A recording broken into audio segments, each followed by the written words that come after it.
Përshëndetje të dashur miqtë e mi, ja ku takuam përsëri në kanalin tim në kuzhinën e zonjën Valbuna.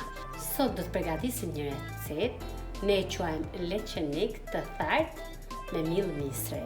Për përgatitjen e kësaj recete duhet masa që ka ngelur nga përgatitja e gjalpit dhe miell misri, pak maja buke, krip dhe asnjë gjë tjetër. Tani vazhdojmë nga puna.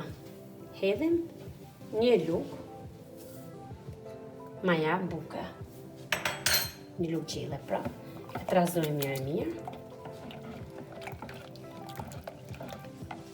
Hedhim edhe një lugë krip, pra për masën dorë duhet një lugë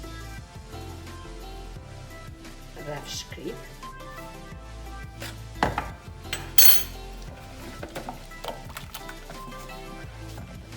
Dhe vazhdojmë avash të hedhim sasinë e miellit.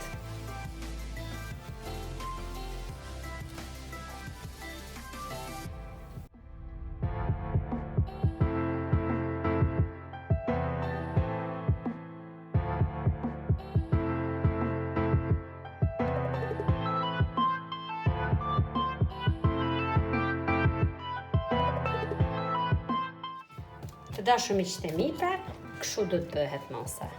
Në këtë formë që po më shikoni mua, ja. As shumë e trashë, as shumë e hollë.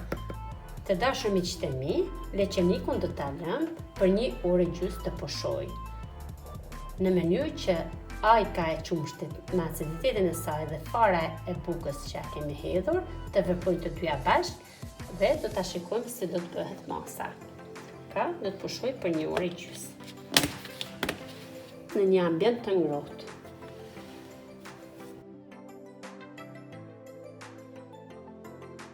Të dashur miqtë e mi, pas 1 orë e gjysmë, bumi është fiks për pikje pra. Tani do ta përzijim edhe një herë. Do ta hedhim në tepsi të vogël, sepse rasti do të fryhet. Është karakteristike e këtij leqeniku që do të fryhet, sepse ka dhe majan. Prandaj do ta zgjedhim një tepsi të madhe, bashkë sasisë së bumit që kemi. Nuk do ta lyj fare tepsinë as tjetër e pjekës, sepse kjo ka yndyr vetë, se është e bërë me hajkën e qumshtit pra.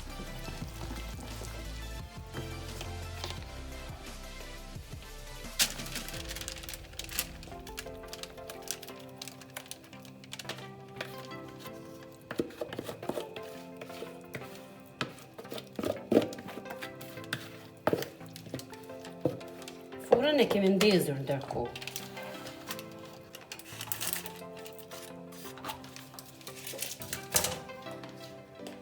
Pra të dashur miqtë e mi, tani leqeniku i thartë me ajkën e qumshtit është e gati për furrë në temperaturën 250 gradë për 1 orë.